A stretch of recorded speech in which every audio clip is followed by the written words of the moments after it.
जो આપણે ચોથા નિયમમાં જોયું હતું ક્રિયાની સાથે જે સંબંધ ધરાવતો હોય એ નામ મુખ્ય કહેવાય છે। તો અહીંયા આગળ પૂજા કરે છે, તો પૂજા કોણ કરે છે? સુરેન્દ્ર કરે છે। તો સુરેન્દ્ર મુખ્ય નામને નામાર્થે પ્રથમા વિભક્તિ થાય એટલે સુરેન્દ્ર। અહીંયા આગળ સુરેન્દ્ર વત્તા સ એટલે સુરેન્દ્ર, સનો ર અને રનો વિસર્ગ। પૂજા કરે છે, પૂજ ધાતુ 10મા ગણનો છે એટલે પૂજી વત્તા એ વત્તા અય અને પૂજયતી। બે કાચબા સરકે છે, તો કાચબા માટે કુર્મ શબ્દ છે। પછી આપણે જેમ અહીંયા આગળ બાલવ કર્યું હતું, એક બાળક, બાલા એટલે એક બાળક, બાલવ એટલે બે બાળક, અને બાલા એટલે 3 અને 3થી વધારે બાળક હોય તેના માટે બાલા વપરાય। અહીંયા આગળ બે કાચબા છે, તો અહીંયા આગળ કુર્મ વત્તા અવ એટલે કુર્મવ થશે। શ્રુ ધાતુ છે એટલે રૂનો ગુણ અર એટલે સર વત્તા અ અને વત્તા તસ વિકરણ પ્રત્યય એટલે સરતઃ।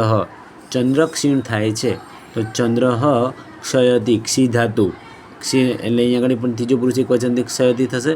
હું અહીં છું, તો હું માટે અહમ, અહીં માટે અત્ર અવ્યય, અને છું માટે આપણે 14મા પાઠમાં અસનું પ્રથમા એકવચન રૂપ છે અસ્મિ, એ લેવાનું। એટલે અહમ અત્ર અસ્મિ